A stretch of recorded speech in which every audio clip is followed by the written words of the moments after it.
Okay, hey guys, what's up? Hope everybody's doing fine and had an amazing weekend. This is Shift Break with Alex and Nikhil. Alex, how you doing, man? Yeah, I'm doing great. Although today has been a bit of a rainy day. Where we're from, this is actually pretty good. We needed some rain. How are Yeah, you? anyway, I'm doing fine. I'm just kind of worried from what I finally discovered that Ferrari has a chance. And last time when I saw something like that, I gave them all the hope and all the desire. So yeah, that was what the intro was all about. We'll see. We'll see how the first race go. Hmm. Yeah, it's in Melbourne and it's almost there. And what a preseason testing it was. It was incredible to see everywhere. But ultimately, the results which are in front of me are really mesmerizing. To be known that Charles was around zero point 0.8 second in front of everybody. Call it sandbagging or whatever you want to. But he was ahead of everybody. And Lewis is also very happy with the car. So am I getting too excited for Hmm. Ferrari or is it just too early to predict? I think it's always too early, and especially when it comes to Ferrari, we should not get too giddy, as people have gotten too giddy in the past, Mm, especially 2022. mm. That didn't go so well, so let's give them a little bit of breathing space. Let's see how the first few races go. Yeah, I think the times look fine, but this is Ferrari. Mhm. Let's not forget Ferrari. I mean, they have so many innovations in their car. The rotating DRS flap is what everybody's talking about. It looked like a barbecue machine, right? Where they have put the chicken on it and it is rolling on its own. But what was the official regulations on the rear? So, as per how much Are I they understand allowed to it, flap it? Now we need to understand something. It is no more called as DRS, which is drag reduction system.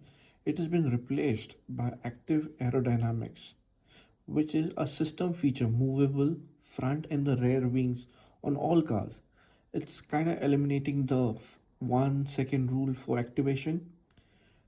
In this, wings will automatically switch between the Z mode, which is mostly for high downforce corners, and X mode for low drags in the straights. This kind of will improve the efficiency and the speed.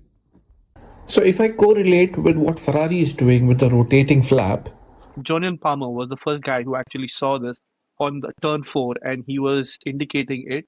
First, they thought it was a malfunction, but then they said, okay, it's happening again and again and again. So they have actually done something. But they did not repeat it for the last day. So I'm not sure if they're going to maintain it.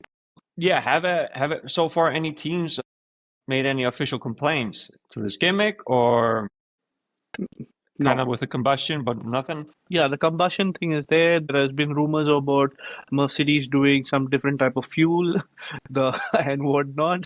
But just for the fact, nobody's Yeah, come and actually stated this because this is a very well executed loophole. So just for the viewers, as per how much correct. I think they have not officially said that it's going to work or not, or maybe it might be some circuits specific. They might go in X circuit, and that might be specifically for that, at which they have just tried to show a demo out of it. Yeah, I think it will depend on the circuit and the turns, and what kind of straights you have, Hmm. because I mean, this is something new, and I think it's exciting that they're going to use it in the actual races. So we'll see how efficient it is, and the other teams will either A, they want to change the rules to like ban it, or Hmm. B, they will all try to replicate it in some way.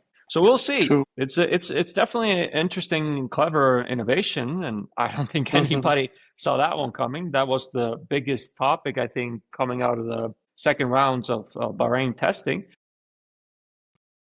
Yeah. Another thing, though, Aston Martin, I've seen no improvements, and I don't know about you, but I watched how Fernando was driving it. He may be saying, it's a good car, they're working on it, but I think from what I can tell, how he's driving, I can see some frustrations. What do you think? There was a quick interview of Adrian Newey, and he actually confessed that they're lacking behind in the performance because they started a little later than others. And it's all about time. If you get more time, you can develop more. Everybody has geniuses in their teams Correct. to figure out something. Hmm. But Adrian Newey coming up and saying something like that, it kind of means that they're not yet there. and maybe they might be there, say, in the middle of the season or might not be at all for the season. But they are definitely behind, and I can see in this season they struggle a lot, at least at the start, and at least 4, 5 races. And another thing is they are not very confident about the output generated by Honda engine.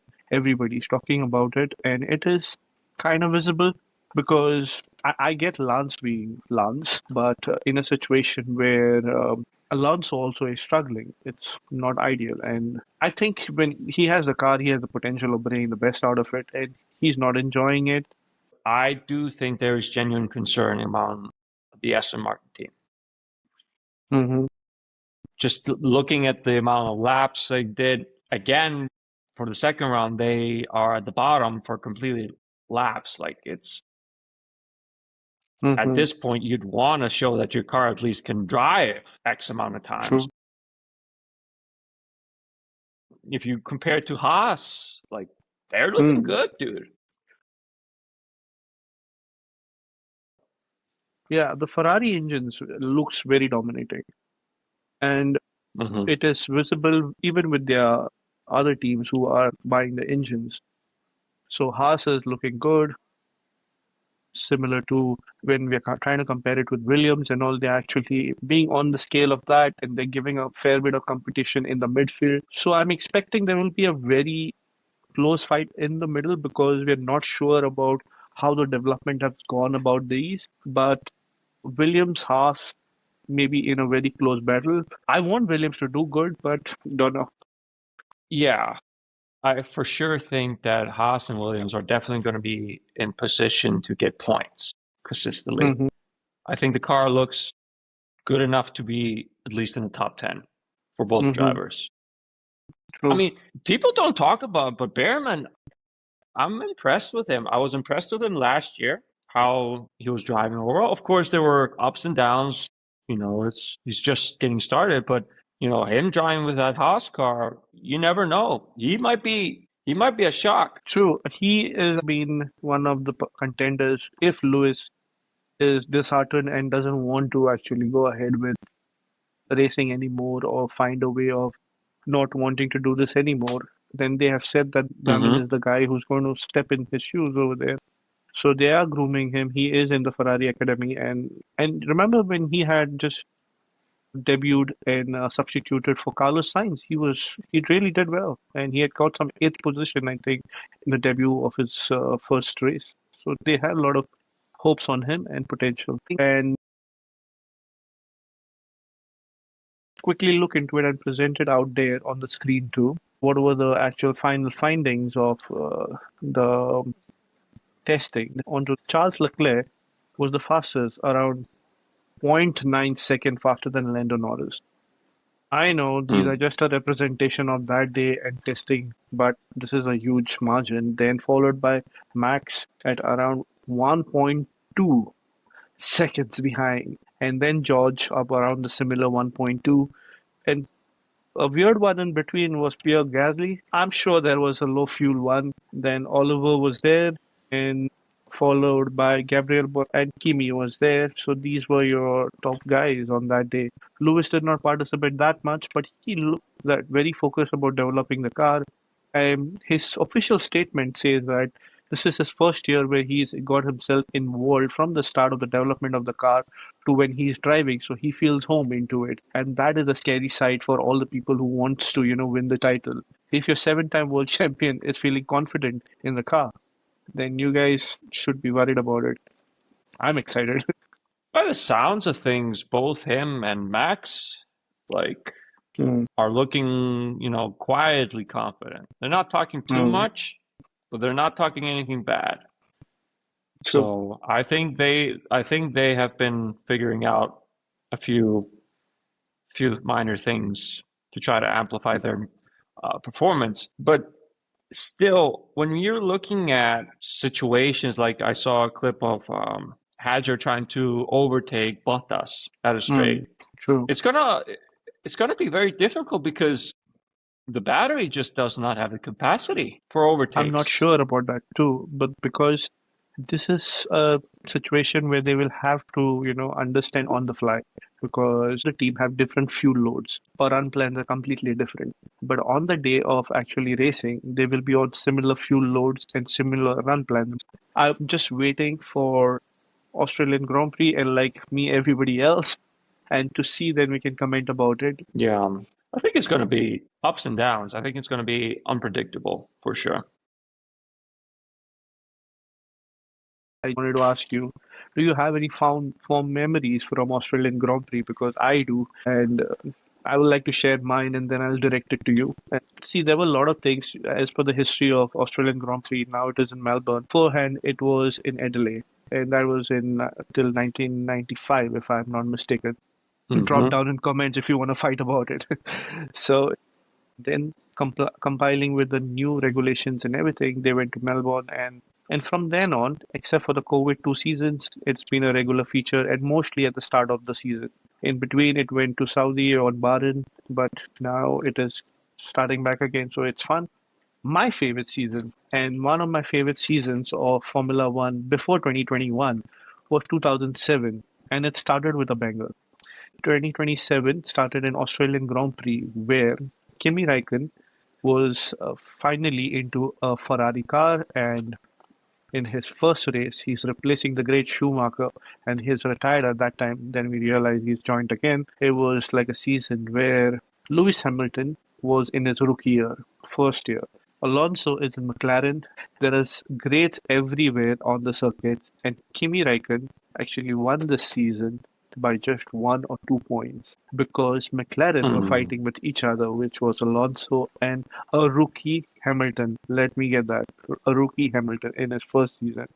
So this first Australian Grand Prix gives us a glimpse into that entire year because it was a straight fight between Alonso and Hamilton for the second place, and Kimi looked dominating. If there was some kind of slip ups from Ferrari in the season here and there, that's why they did not dominate the season, I kind of feel. But Kimi won this season just because a blow up between these two drivers in McLaren couldn't decide who's number one, number two. And I was hoping for the similar situation in the last season.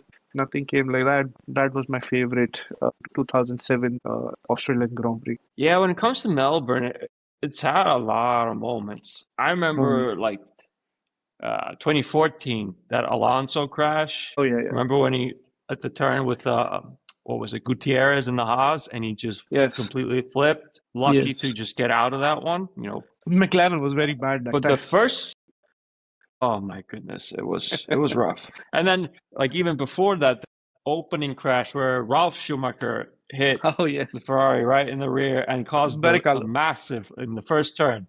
Yeah. Yeah, But I think one of the most recent ones is pretty memorable in 2019 when Bottas won it. yeah, yeah. Remember?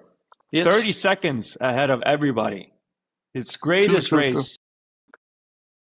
And he made the quote, to whom it may concern. Remember that when Yeah, he said yeah. that? F off, yeah. So let's see if he can do something similar with the Cadillac car this year in Melbourne. If he can True. channel that 2019 Bottas performance and get them some points, I think they'd be very happy. The crowd is very excited to see Bottas and Perez both together.